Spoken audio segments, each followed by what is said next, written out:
Yesterday afternoon in Washington, D.C., just 2 blocks from the White House, 2 West Virginia National Guard soldiers were ambushed in broad daylight.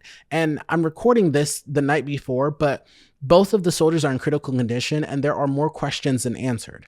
Investigators say the soldiers were on a routine foot patrol near 17th and I Street by the Farragut West Metro stop when a man came around a corner, raised a handgun, and started firing directly at them. And witnesses say they heard 10 to 15 shots and watched people dive behind bus stops and storefronts as the Guard members went down.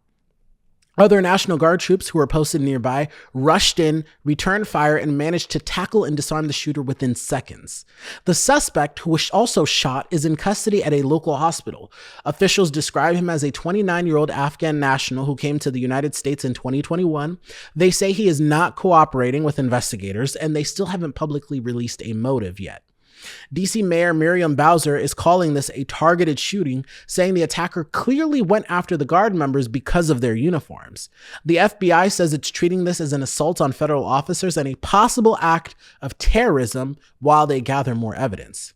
But even the basic facts have been confusing. West Virginia's governor initially posted that both soldiers had died and then walked that back and said his office was getting conflicting reports.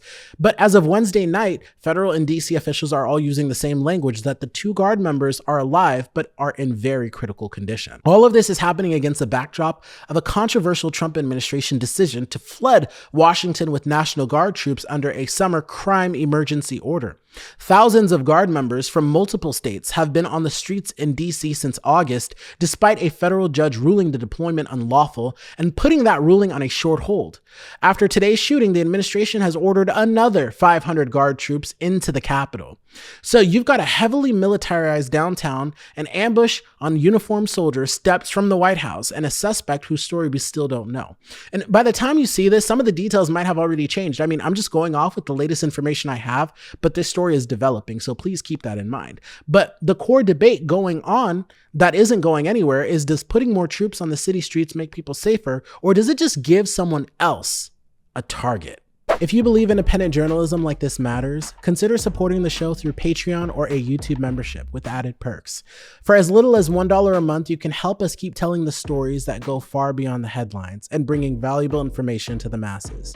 We don't have big donors or sponsors. We are truly building this pure and from the ground up. If you've gotten something out of these videos, please consider becoming a supporter today and be sure to follow the show so that you don't miss any new updates.